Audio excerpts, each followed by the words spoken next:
Hey, what's up? It's Stefs Rock Show back on Spotify. Our next guest is Jeff Fargo of Fargo Talks. Thanks so much for coming by. My pleasure. Thanks for having me, Steph.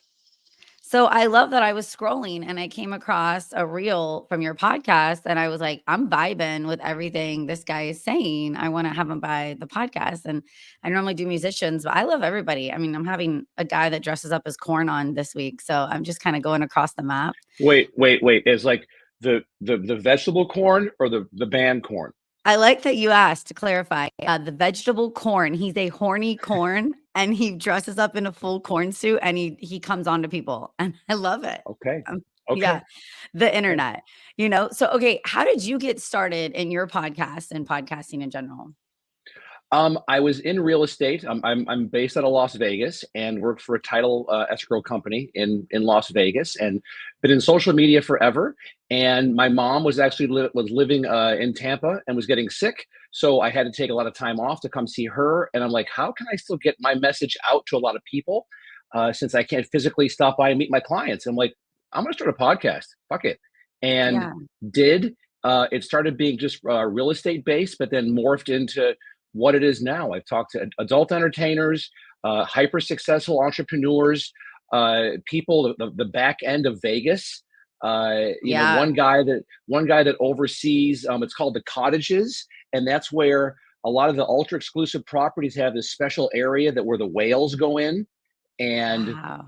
a lot of just like unscripted Vegas stuff, and also now a lot of super successful entrepreneurs and folks that have a good story to tell. You know, Yeah. Yeah.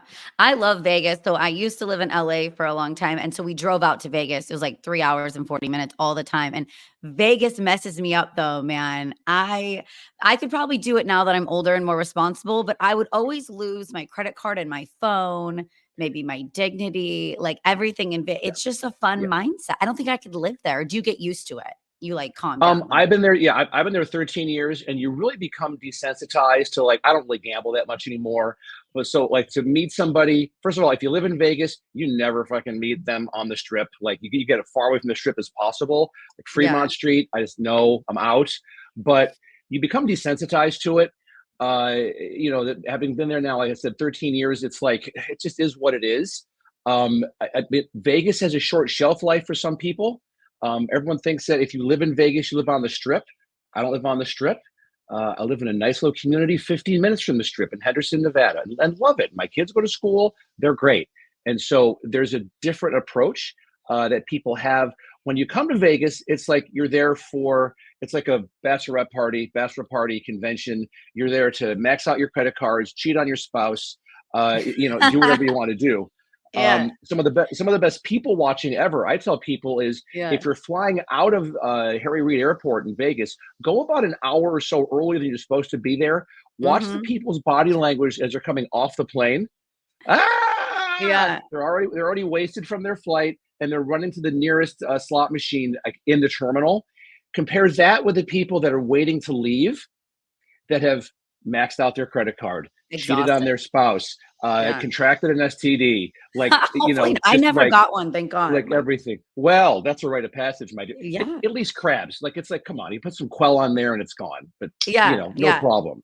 I will say But the that's Vegas. I love people watching in airports. I will the wildest thing that's ever happened to me, like coming to from a nice little brownout, was in Vegas, and I'm on the strip, and I'm just in a towel. Like I was at a pool party with some DJ, and we were all dancing, and then I don't have clothes or anything. I just have a beach towel on, no shoes, and I'm walking the strip, and I'm like, I think this is a good day. I gotta get back to the hotel and get in, but Great day. no regrets. So I like It's a how great day. professional your podcast is, like the setup. I used to do in person. I kind of miss that sometimes. It's more convenient to do this virtual, but I love your Yeah. studio and everything you've got going on. Are you solely doing in-person interviews or do you ever do virtual interviews? That's a great question. For my pod, I do solely in person, just because I'm a people guy, and I'll do stuff like this all the time. I can zoom it out and StreamYard it out, no problem, and vibe. For me and my style, I find that I connect with people on a much more sincere level, faster and deeper if Yeah. we're together. And so, luckily, Vegas is a global destination. So, I have no lack for a guest list to come on my podcast, knock on wood. Uh, People have found out who I am, and I'm reaching over 4 million people a month now, globally. And so, everyone comes to Vegas anyways. So I just have them Yeah. stop by the podcast studio, and we, just get in and get real.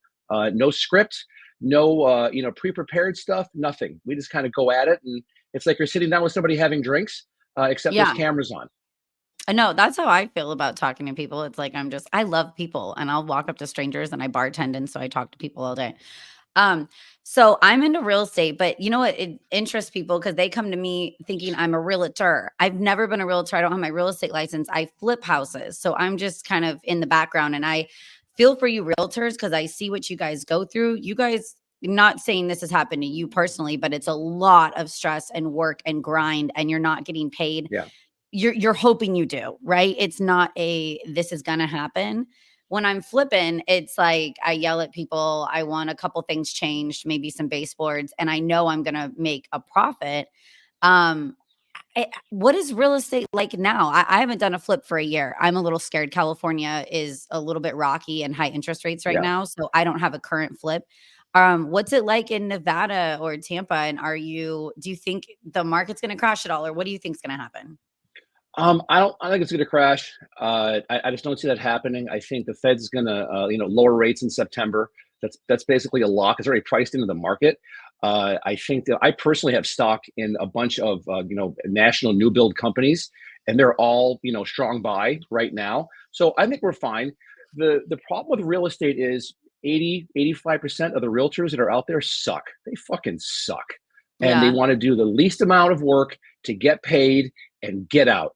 And I think between the NAR lawsuit that's happened and just with now, it's not like it used to be where you could stand out on a property in a monkey suit with a contract and someone's going to sign it, or a line around the block for an open house. Those days are gone for a while. If you're in an interest rate right now that's under 4%, oh my God, oh, that's free money stuff like yeah, Jesus. So I think that I tell anyone that's a realtor now, I'm not in real estate anymore, but I tell anyone that's a realtor that asks me, I say, as long as your systems are bulletproof, where you're honest, you're sincere, you're doing a ton of social media, where you're just getting, no one cares about some fucking award that you won. No one yeah, cares about how many houses you sold, yeah, how much revenue you did, or you yeah, getting featured by some award you probably paid for. How are you resonating with me? If I'm a first-time home yeah, buyer, if I'm a newlywed, if I'm a military and I'm traveling all over the place, how I want to see your messaging on social media resonate to speak to me. Then I'll yeah, hire you. It's the most important, most stressful financial decision someone's going to make is buying or selling a home. So you better fucking connect with me, man, or else no, I'm out. Because you can swing a dead yeah, cat and hit five realtors. yeah, and not only connection for me, personally, I like to be taken out. I like to be wined and dined. I want you to gas me up, dude. I don't care if you're full of shit. Tell me I am the coolest, smartest thing you've ever met and take me out to nice dinner, give me a steak, and I'm like, "You're my realtor now." It's Like, I'm true. I'm set. Just put the effort. Well, it's just like dating. Like put the effort in. You Yeah, know, you're gonna get some. Trust me, you're gonna get some. But you better put the effort in and buy me breakfast, do the whole thing, and then yeah. Court that's all. me. Gas me up a little Court bit. me. Court Yeah, me. That's yeah, it. date I me. I never I never knew about pretty privilege until I started dating my girlfriend now. We've been together for a year and a half. I'm like, Aw. really? She's like, pay for something? What's that? I'm like, oh my God, you're hysterical. Okay. Yeah, yeah. I'm aging out of it, but back in the day, man, it used to be cool. And you know what's crazy? The part of California is we're becoming cash only. Like pretty much from the Bay Area and LA, more Oh, people are even moving into Sacramento, where I'm at now, and it is a cash market. There's not a lot of people that are getting loans. You can't. debt debt financing makes no sense anymore. To do debt financing through a hard money lender, through a institutional lender, it makes zero sense right now. But if you, again, cash is king. If you can come in all cash, you can get a ripping deal on a Yeah, house. Even for flips, you can get ripping deals. I mean, yeah, my daughter just turned 15 yesterday. I'm putting money away for her to go to college. I'm like, I'll pay for a good state school for you, and I'll visa grade school. But if you'd rather take that money and I'll help you buy an income property when you graduate high school, mm, and you're going to live in half of it, and you're going to learn basic carpentry, basic electricity, basic plumbing, and you're going to hate it for about 5 or 6 years. But by the time you're in your late 20s, when you own five, six, seven, eight properties, you're going to Yeah. be loving life, Yeah. loving life. That's how So I am. My grandpa got me into it, and now that I flipped 4 houses, I can be a cougar and have young dudes. So I'm now all exactly about right. it. It was stressful back in the day, but it paid off. No, God, dude. Now you're in charge, and you know it. You know it. You swing big lumber now, and the young agents come in and gas you all up, and you love that. Yeah, definitely. So, okay, what are you doing now? What's the career, or are you an entrepreneur? What's your projects that you're in right now? I right now, about a year ago, became a 1099 employee for the first time in my life. Became an entrepreneur after working for multi-billion-dollar corporations in real estate and doing stuff in social media, and really took my podcast to the next level by then getting whoever I want to come on. I wasn't limited to just real estate agents, which real estate content is pretty boring. So no offense, but it just Yeah. is. Well, there's Yeah. only so much you could talk about with real estate that's not that sexy, and so that started to take off to where I then launched my own marketing company that I have a digitally strategic marketing company, Fargo Factor, that the podcast is a funnel for me to get clients because I show people, look at, I had 4.6 million people view my content last month. I've put out over 550 videos on YouTube in the past year and a half. I walk the walk when it comes to putting out content. So Yeah. I can help you because I already walked in those shoes, and you stick to whatever you do best. I have clients that are politicians, own restaurants, that are doing massive entrepreneurs that are in fingers of different pies. I'm like, you focus on what makes you best.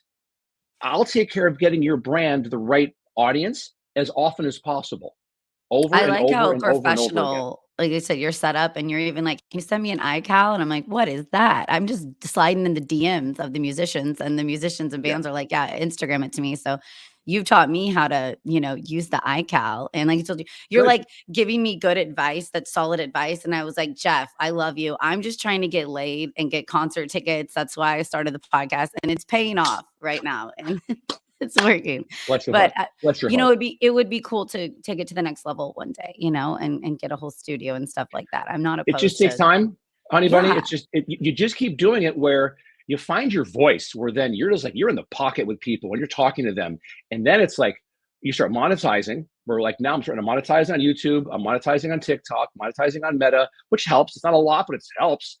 And then all of a sudden you're like, wait a minute, I can now kick up my production a little bit, and I I can monetize on use the YouTube, studio. and, I made $12 last month, not to brag to you, but, Nice, just, nice. Which is where you are. That's like half a drink, maybe. that's not, yeah, like, I spent so much on drinks last night. Oh Okay, my god. another point that I absolutely love that you made is I saw a clip and you said, "Kind of accept and embrace 80% of the person you're dating and go with it." Like, you're not gonna Yeah, 100% love yeah. everything about the person, because I'm single, I'm dating, it's a shit show, right? And I will say the older I've got, the more picky, or the more I know myself, and so I know what works and doesn't work. And I like your advice though of, okay, there's going to be something off, right? And you're going to have to roll with it. I mean, I don't know. How do you do it? Tell me, give me more dating advice. It really was, and I equate it to buying a house. Unless you're buying a brand new build or a custom build, when you're buying a house that's already been lived in by somebody else, if you can live 80% of it, buy the house. And Yeah. it's the same thing with dating. Once you get to know somebody, and if there's a chemistry there, and also it's like as we get older, like there's always going to be the physical thing. Absolutely, it has to be like a physical attraction and some type of spark, but it's more than that. But no one is going to be a 100% one-on-one match for you. That's just never going to happen. Mm. And I Hmm. think as we get older, we become more secure with who we are, more secure with who we are when we're alone. And it's okay Yeah. if we, go to the movies alone or do whatever stuff alone. Like it's actually kind of peaceful and nice. And so once you kind of build up that like solid foundation of who you are, that when you meet that right person, anything that's like that in that 20%, you're like, it's fine because the 80% overwhelmingly takes care of any 20% stuff. Yeah. That's just how that's what's happened. Like with my girlfriend and I have been together for a year and a half. I'm here in Tampa now. I'm helping her. She's moving out to Vegas with me. And That's so um, exciting. yeah, and Congratulations. thank you. In like 3 days, it's her daughter, her 15-year-old daughter, herself, her dog, and her cat, and I are driving across country. from here to That's a Vegas. lot of, like, change and moving into a Oh, new house. I mean, that's exciting, but that will definitely I don't know, that gets it gives me anxiety because I have 2 kids, a dog and a cat, and my house is so set. So, I've never dated someone with kids because I'm just worried about, like, ruffling feathers, losing the studio bedroom, all these silly things that I shouldn't really have, you know? I s losing the studio. I'm sorry. We can't take this any further. I'm going to lose my studio bedroom. I'm so sorry. And you're Yeah, wonderful, but like, I am so sorry. selfish at this day and age. I don't know if I'm ready to bend. That's why I like them young with no, baggage or anything, you And know? you know what? Ride that train for as long as you want to ride it. Hey, Um, so HOAs. HOAs, thank you. How If do you you feel about them? are, I think that if you're going to be in a, you know, higher income area, so a higher, like a nicer area, I don't want to see someone fucking engine block in their front lawn. Yeah, I don't want to see a purple house. And that's just me. If you're a purple house guy or girl, hey, mazel tov. God bless you. But that's not me. I don't want to see that shit. And yeah. so I like the security that an HOA brings. People think it's like like the Nazis. It's not. At least I don't think it is. I've never really had a bad interaction with HOAs. I think it just keeps everybody to a higher standard to take pride of ownership in your home. So it's interesting. My first house in my 20s was in an HOA and I hated it. Obviously, I was young. I was throwing parties, so I was getting in trouble and fines for noise violations. And so I was like, screw HOAs. I'm never doing HOAs. Now, fast forward 10 years later, I'm in an HOA. I'm on the board and I love it. I love how clean everything looks. I like how controlled Yeah. it is. I like when I'm in bed at 11 p.m., it's quiet and there's no parties going on. So I feel like it's just a time in my life of when I was able to respect and follow rules, and I was just too young to be in the community, I think, that I first bought in. Yeah. I was hiring bands to play in my backyard, and it was like a golf community of retired people, so they're just like, They "Please hated leave." you. Yes, They fucking and hated you. I would hate me too, the And party. what just as we get older, it's like we were out for friends last night for dinner, and it's like by 9 o'clock, I'm done. I'm I'm done. tired. I'm I'm pooped, tired. man. I'm Yes. pooped. I want to get into bed. I want to get naked. I want the AC on like 69, 68, and snuggle with my Yeah. girl. And that's Yeah. it. I'm Yeah. good. I don't need to I'm be out like until one, I don't two, even 3 in the like morning. going out, to be honest. Like, I went out Oh, last night because I'm good. hunting. I'm hunting for a new guy, right? So the only reason I'm going out is to hunt. If I'm not hunting and I have a guy, I'm like, "Let's go to bed at 8 PM and go watch Netflix and just Yeah, snuggle and go to bed." I yeah, don't need to yeah, do anything.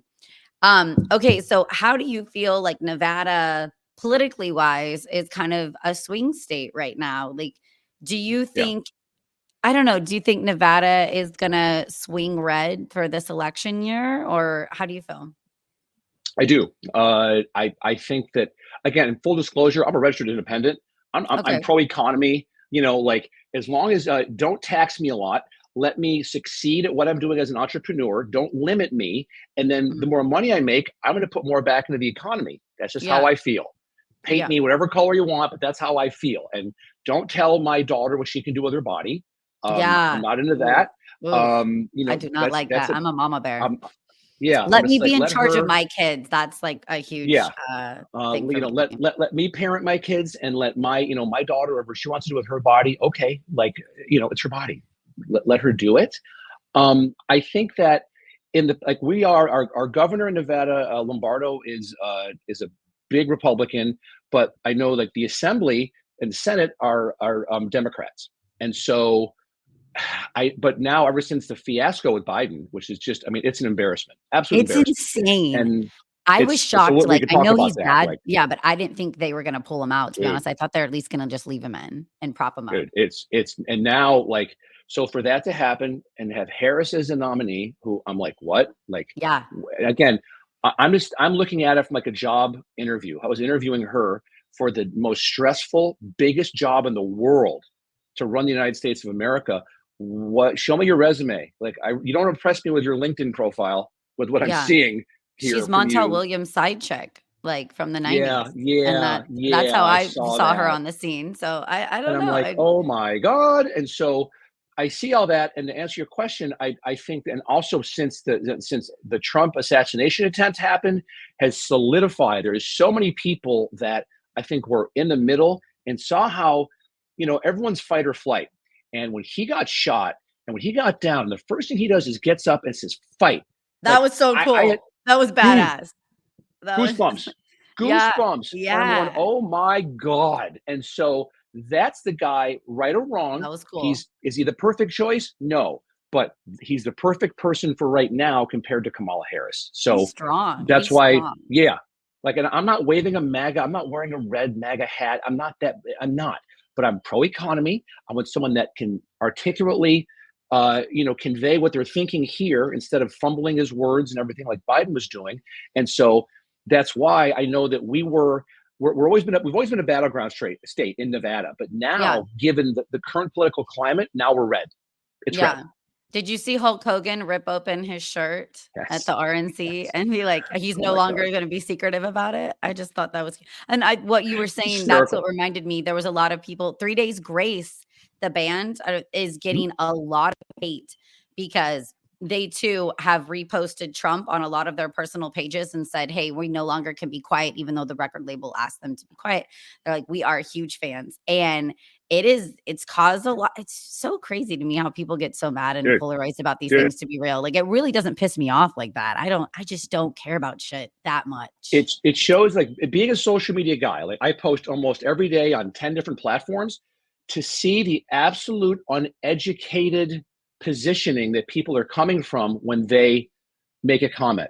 I've had Yeah. people comment on me that, oh, you're MAGA. Someone has posted on my YouTube, did a comment, oh, you're probably voting for Harris. I'm like, what? And Yeah. and also, like, everyone needs to keep in mind, a lot of these comments that you're seeing online are bots. It's not real people. Oh. It's bots. And I would bet my kids' eyes on it. I know for a fact because I've just been doing it long enough. I can tell when it's a bot, and it's being done in a way to just curate dissent. Like, I'm sorry, TikTok is run by China. It's run by Yeah. China. Yeah. Uh, I know because, like, use like the clown emoji to tell someone they're being a fucking asshole, they're being a clown. If you use the clown emoji, at least when I do in TikTok, that comment gets flagged and I have to appeal it almost every single time. Weird. I just got Yep. on TikTok like 2 months ago. I'd never been on it, and now I just am trying to get on every platform, to grow the podcast, but, um, It's a it's great to me, platform, but it's a joke and it's silly and careful. it's fun to scroll through, but I'm just not worried about my information getting my entire life in radio has been out there, so I'm just not one of those people Yeah. that's worried about privacy. I Well, don't and have same. it. Yeah. Same. I'm like, Google me and you'll see a whole ton of shit. I'm good with that. Yeah. I don't care. But people need to understand what they're getting into. That I'd say probably 30% of the comments you're seeing on some of the platforms are fake, and being done by people with ulterior motives or nations with ulterior motives. And I'm not wearing a tinfoil hat. I've just been in it long enough and I've seen it. It's happening. Like, Yeah. especially TikTok, they're controlling the social narrative. And even though the government's being lobbied, by Meta and by Google to shut down TikTok, well, they're doing the same thing. Google's been aggregating our data for years before Meta was. So Yeah. it is what it is. But it's like, for what you do and for anybody that's in a podcast, it's like deep sea fishing. You want to be on as many platforms as possible, pushing out as your long form stuff. Not many people are going to watch beginning to end, unless you're Joe Rogan. No one's going to watch your stuff really beginning to end. But your shorts, your clips, you want to be putting those everywhere, everywhere, everywhere, everywhere, everywhere, Yeah. all the time. I wanna make more shorts. I know it's interesting. Instagram is kind of my resume right now when I send out the PR packages to the bands. So if they're worried that I'm gonna ask something too wild to the bands, or I'm gonna go over that 20 minutes that the band only has, they can see on my Instagram, like, no, like, will stick to or this time frame. But I do want to get into more shorts. I do a lot of shorts on YouTube and TikTok and X, but I need to do more shorts on the gram because I love Instagram. That's my favorite place to scroll Instagram and for kind of hang for out. you, my friend. It's going to be YouTube Shorts, TikTok, Instagram are really the three big ones for you. Yeah. Given it's such because this is such a visual medium, with what you're doing. X is good. I like X a lot just because of the news. It's the only Yeah. social media platform that's unfiltered, that there is no there's no swaying either way. And Elon Musk has said that he's not going to limit stuff. I mean, you can see porn on there, for Christ's sake. It's hysterical. I haven't gone down that rabbit hole yet. I just made a new ex Oh, it's too. there. So, okay, It's I'll have there. to. It's there. When you, I'm not a big porn guy, but I've had adult film stars on my podcast. So now like they follow me, I follow them, and they'll reshare stuff whenever I post a clip of them. Like Alexis Fox, she's awesome, and she's won like 20 AVN awards. The cool part is that my approach with her or with any of them is I don't want to talk about you doing a bukkake on VHS on the in Cabo. I don't Yeah, care about that. But yeah. my audiences really care about that. But it's like you're a professional athlete as an adult film star. You've got this much time you're in the business, you're making this much money. What are you doing to diversify your revenue? And like Alexis has her own line of coffee. She Oh, now is getting into wine. She sponsors a boxer who's here in Florida. wow. She produces a like a comedy like headline battle, like a comedy battle thing that goes all Yeah, over the country. So she's brilliant. Like as an yeah. entrepreneur stuff, she's fucking brilliant. And so she was appreciative because we didn't really talk about the industry that much. It was more Well, about her yeah, I knew brain them and all that. as a person. Like, I've interviewed a lot of porn stars, but the 2 that I kind of had on just, like, my YouTube show, Trisha Ray and Angel Cummings, I didn't wanna embarrass them or make them feel it's all about sex. Of course, there was a couple questions of what's the wildest thing to happen on set, or silliest or funniest thing that I Sure. wanted to know when you broke character. But, I also just love them, and it's crazy, Angel Cummings is dead, and I found out from a YouTube comment, like, Oh, a year ago that someone's like, "I love watching this because it's the only interview with her, and she has, she offed herself." And that's then too bad. and it's hard. I feel for these women that I've also interviewed OnlyFans models, and I know Mhm. I couldn't handle it. I think mentally that's really difficult that you're exposing yourself, you're putting yourself out there, and then people are gonna do nasty comments, or there's a lot of Yeah. mental health struggles, I think, with women that get into this. So if you can get out and get successful and get into other adventures where you can age in the financial realm that you're getting into, that's amazing. That's hard to Yeah. do.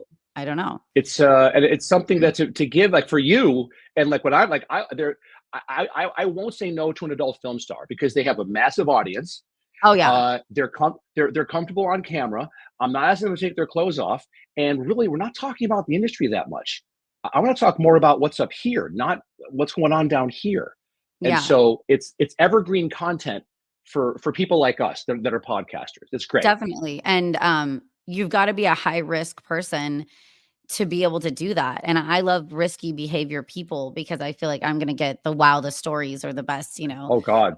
Oh my God. information. Yeah. But dude, Yeah. thank you so much, Jeff, for stopping by the podcast and hanging out with me, and I hope you have a My good pleasure. move with your girlfriend and her Thank you, my kid and the friend. animal, and I hope it goes Good luck well. on your hunts. I am always hunting. I will be hunting later tonight, but thank you so Good for much, you. dude.